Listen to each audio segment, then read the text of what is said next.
सांभाळ. हो बरं ओके. मी पाणी आणू तुमच्यासाठी? त्याला ये. आणते.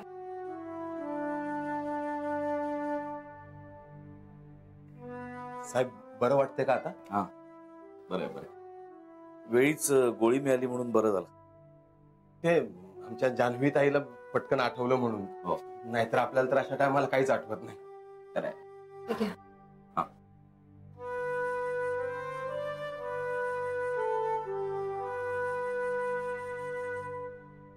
तू देते.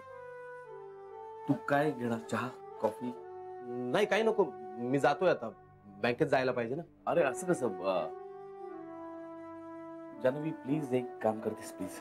हो बोला ना. तिकडे आतमध्ये एक निळ्या झाकणाचा डबा आहे, तो आणते जरा प्लीज. आणते.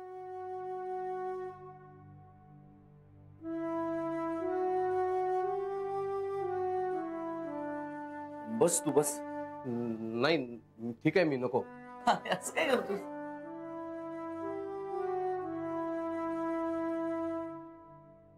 घे. साहेब नको ना, राहू दे. अरे घे रे घे. एवढी मदत केलीस तुम्हाला, तुला असं रिकाम्या हाताने पाठवू शकत नाही मी,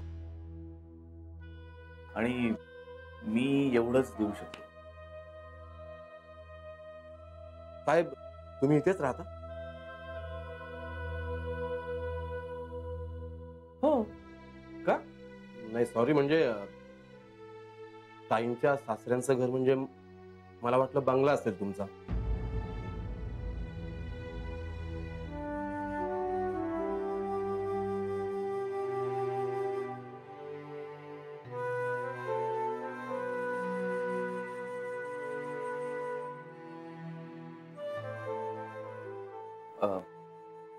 आवडलं ना तुला?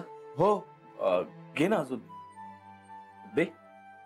नाही नको, बस मला निघायला हवं, येतो मी. नितीन तू पुढे हो, मी येतेच. हो साहेब येतो मी. येतो मी. हा थँक्यू.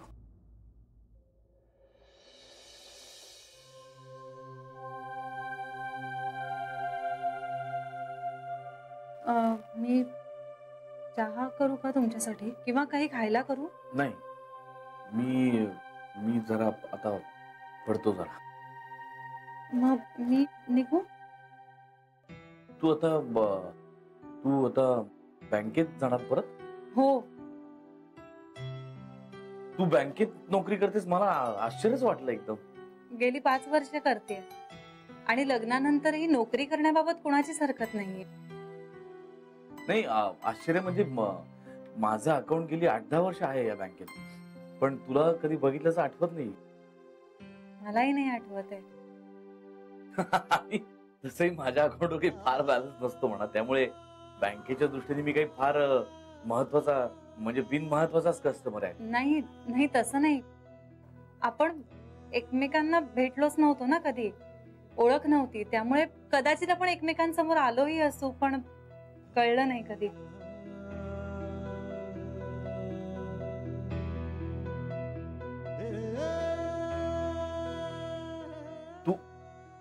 तू घे ना कुकीज. हो घेते ना. गेल्या वेळी खूप छान झाल्या होत्या, आवडल्या होत्या मला. हो, मग मला फार आवडतं हे सगळं करायला.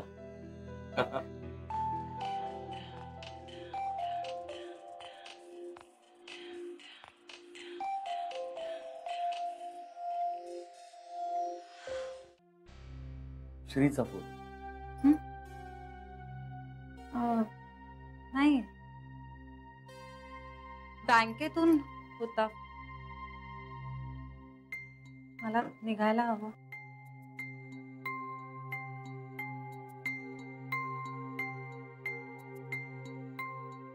तुम्ही एक गोळी कायम बरोबर का नाही ठेवत? ऍक्च्युली मला तसंच करावं लागेल. खरं तर मला सकाळी काहीच त्रास होत नव्हता. बरं का, सकाळी मला काहीच त्रास होत नव्हता. आज अचानक बँकेत व्हायला लागला त्रास. पण मी आता ठेवीन एक गोळी, म्हणजे काळजी घेईन मी नक्की. मी निघू आता? मी नाही तू अचानक आलीस ना एकदम. मला कल्पना नव्हती की तू येणार आहेस. मी काढून ठेवली असती हे, कारण जपून ठेवली होती मी खूप. ही सीडी. कसली सीडी? हं? कसली सीडी आहे काका? जुन्या गाण्यांची. सगळी अप्रतिम अशी जुनी गाणी आहेत त्याच्यात. आणि सगळी गाणी ना आईच्या खूप आवडीची आहेत. खर तर तिला स्वतःच्या हाताने ही सीडी द्यायची होती मला, पण आता कधी जमेल का जमणारच नाही माहित नाही. पण आता निदान तिच्यापर्यंत पोचेल तरी, म्हणजे तू दे तिला. हा आणि तू दिली आहेस असंच सांग. म्हणजे मी दिली असं सांगितलं तर ती घेणार नाही कदाचित नाहीच घेणार नाही घेणार. तू दिलीस असं सांग. हा खूप खुश होईल तुझ्यावर. खूप कौतुक करेल तुझं बघ. तुमच्या वाटणीचं कौतुक करून घेते असं वाटत राहील. नशीब असतं गजाच.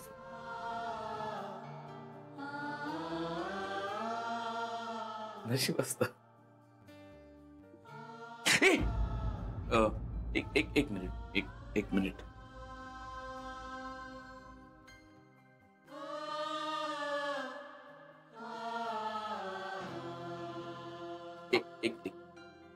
नाही, हे ना तू हे सांगतो. हे श्रीला दे. आणि पुन्हा सगळं तेच, म्हणजे तूच आणल्यास असं सांग. काय खूप आवडतील बघ त्याला. तो सुद्धा खूप कौतुक करेल तुझं.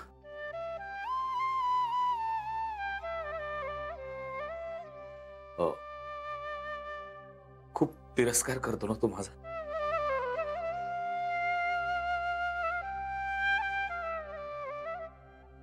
माझ्याबद्दल जे काही ऐकलं असेल त्यांनी त्यावरनं तिरस्कारच करायला हवा माझा. वागलोच आहे तसा.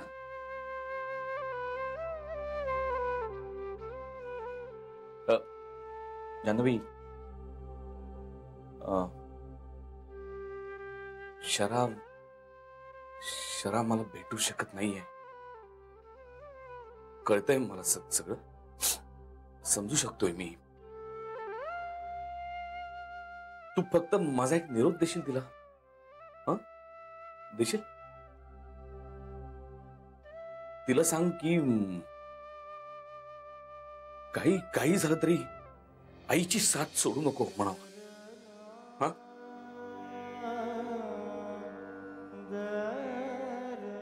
या वयात तिला तो धक्का सहन नाही होणार आईला. आधीच मी खूप त्रास दिलाय आईला, तर आता तू देऊ नकोस म्हणावं. माझी शपथ आहे असं सांग शराला. सांगशील ना?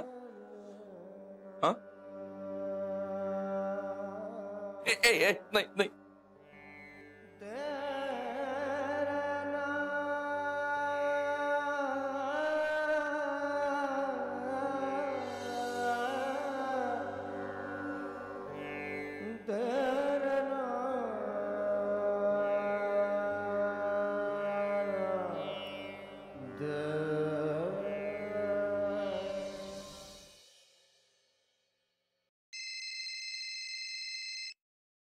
एक्सक्यूज मी, एक मिनिट. हा श्री, फोन केला होतास का रे? हो, मगाशी केला होता. अरे हा, मी जरा गडबडीत होते. आपला काय खो खो चाललाय ना. आता मी मीटिंग मध्ये. अरे बापरे, मग नंतर बोलूया. चालेल.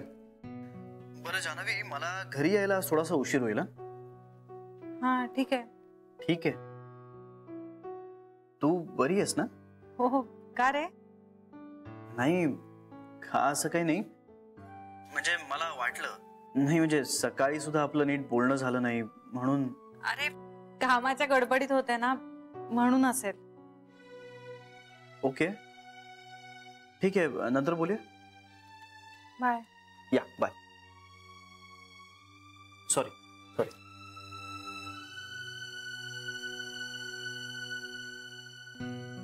खरंच धावपळ झाली आहे ना तुझी? हो अगं, पण पर्यायही नव्हता काही. आता कसे आहेत ग ते? हो आता बरे आहेत. बापरे, तू होतीस म्हणून बरं झालं, नाहीतर केवढा गोंधळ झाला असता. हो ग, आणि लकीली मला त्यांची गोळी माहिती होती.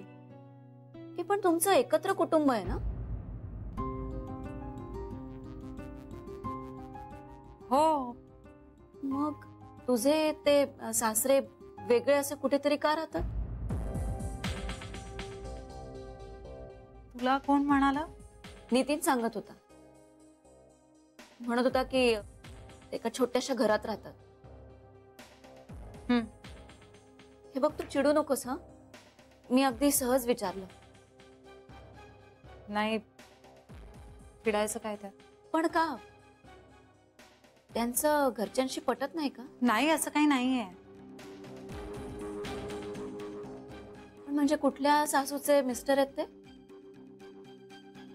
छोट्या आईंचे. असं छान नाही वाटत ना? गीता, ती लॉकर नंबरची लिस्ट कुठे आहे? ती हवी आहे मला. आणि ऍप्लिकेशन्स कुठे ठेवली आहेत सगळी? बघ जरा. हा, मी एक मिनिट थांबा, मी कुठल्या तरी फाईल मध्ये ठेवलेली. मला वाटतं मी रिसेप्शनवर विसर आलेच.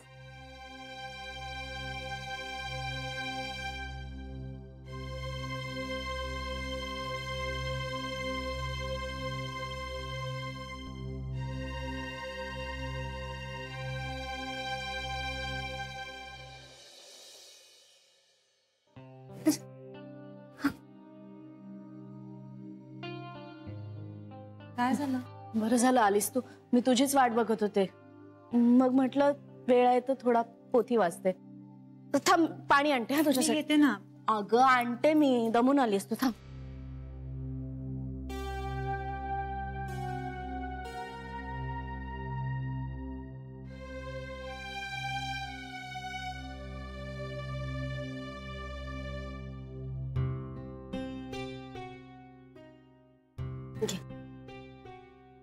मावशी, काही काम होतं का तुमचं?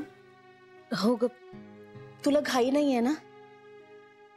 नाही नाही, बसा ना. अगं जान्हवी, तू शरूशी बोलली आहेस का ग? का फारसं बोलणं झालं नाहीये तुमचं? नाही, म्हणजे तसं बोलणं होत असतं, पण तुम्ही कशाबद्दल बोलताय?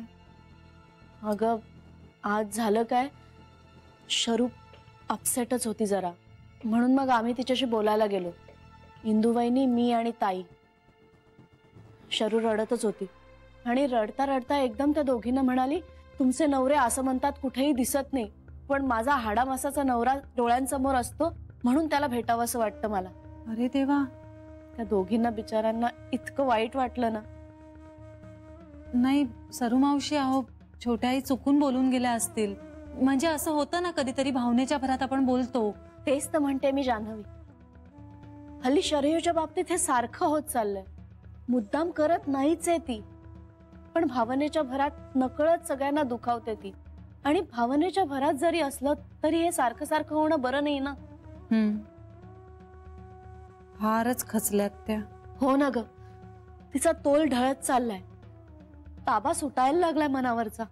पण कसं आहे ना सरू मावशी, आपण त्यांना कितीही काही समजावलं तरी जोपर्यंत त्यांना काही वाटत नाही तोपर्यंत यातून बाहेर पडूच शकणार नाहीये. पण मग तू तिच्याशी बोलणारच नाहीयेस का? नाही नाही सरू मावशी, आपण आपले प्रयत्न करत राहायचे. मी बोलीन त्यांच्याशी. हो ग, तू बोलच तिच्याशी.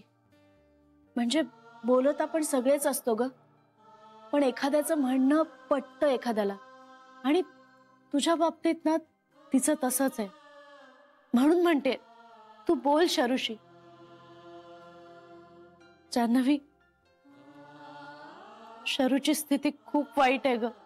लवकर काहीतरी करायला हवं, नाहीतर काहीतरी भयात. नाही नाही सरू मावशी, असला काही विचारही करू नका. मी बोलते ना छोट्या आईंशी. तसंही त्यांना निरोप द्यायचाच आहे. मी लगेच बोलते त्यांच्याशी. हो. सॉरी जान्हवी, तुला आल्या आल्या त्रास दिला ना मी. नाही सरू मावशी, उलट बरं केलं तुम्ही असं सांगितलं. या गोष्टीचा सिरियसनेस मलाही जाणवतोय ना. नका काळजी करू, माझ्या परीने जे शक्य होईल ते सगळं करीन मी. मला खात्री होतीच. थांब, चहा करते तुझ्यासाठी. नाही सरू मावशी, तुम्ही बसा बघू. अगं इतके लाड करू नका माझे, मला सवय लागेल. मी पटकन हातपाय धुवून घेते आणि आधी जाऊन छोट्या आईंना भेटते. आलेच.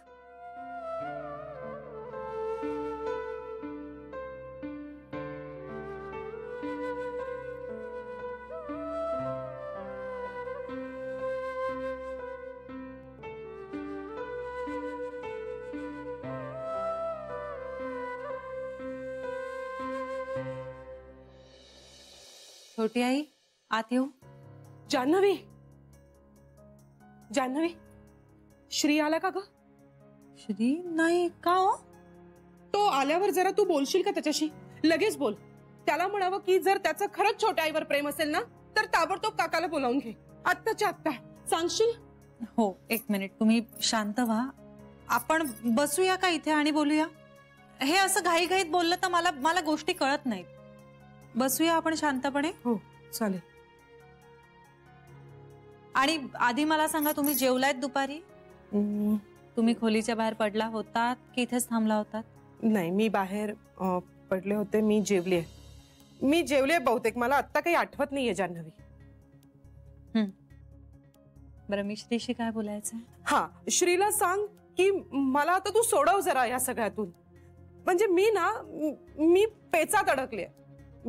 माझी अवस्था इकडे आड आणि तिकडे विहीर अशी झालीये. म्हणजे एकीकडे मी श्रीची शपथ मोडू नाही शकत आणि दुसरीकडे मला यांच्याशिवाय एक एक दिवस जगणं खूप कठीण होत चाललंय जान्हवी. बरं, सांगते. हा, मग असं कसं ना. म्हणजे जान्हवी, श्रीला आईंनी घरातून बाहेर काढलं होतं ना, तेव्हा तू त्याला भेटायला जायचीस. तुला माहितीये, मला ना तेव्हा खूप हेवा वाटायचा तुझा. हो, तू श्रीला सांग ना, छोट्या आईला सुद्धा गरज आहे काकांना भेटण्याची, त्यांच्या बरोबर राहण्याची. आणि काका नाही, ते किती काळ असे एकटे राहणार आहेत ग.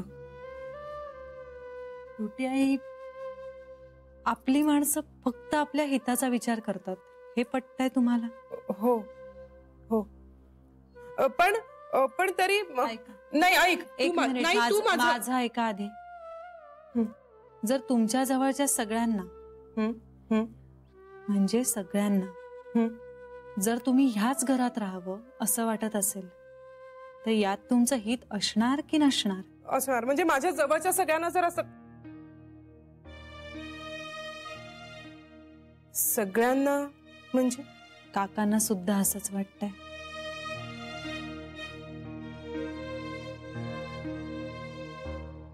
तू यांना भेटली होतीस? हा, हे भेटले होते तुला? काय म्हणाले? हा, सांग ना. काय म्हणाले? त्याने निरोप दिलाय तुमच्यासाठी. मला निरोप दिलाय? काय निरोप दिलाय? ते म्हणाले, शराला असं सांग. शरा म्हणाले ना? शराच म्हणतात मला. सांग ना, सांग ना, काय म्हणाले? ते असं म्हणाले, शराला सांग, काही झालं तरी आईंची साथ सोडू नकोस. त्यांना या वयात अजून दुःख देऊ नकोस.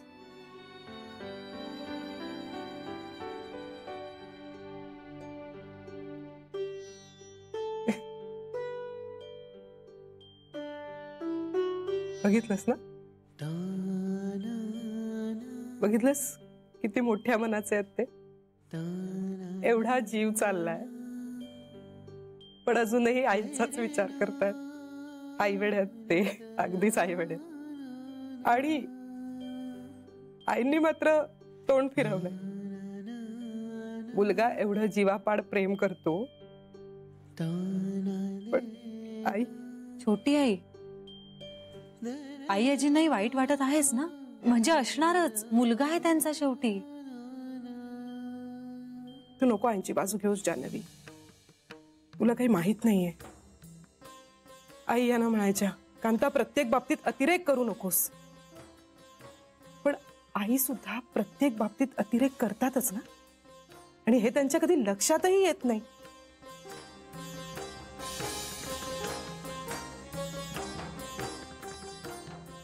कबूल आहे छोटी आई, पण केलास तरी चांगल्या गोष्टीसाठी करतात ना. नाही, असंच काही नाहीये.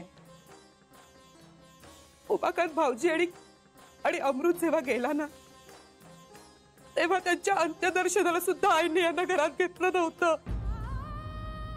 सख्खा मोठा भाऊ गेला यांचा, पुतण्यावर तर एवढा जीव होता, पण अशावेळी सुद्धा आईने यांना घरात येऊ दिलं नाही. विचार कर विचार, किती वाईट वाटलं असेल यांना. त्यावेळी सुद्धा आईने यांना घरात घेतलं नव्हतं, घरातून बाहेर काढलं.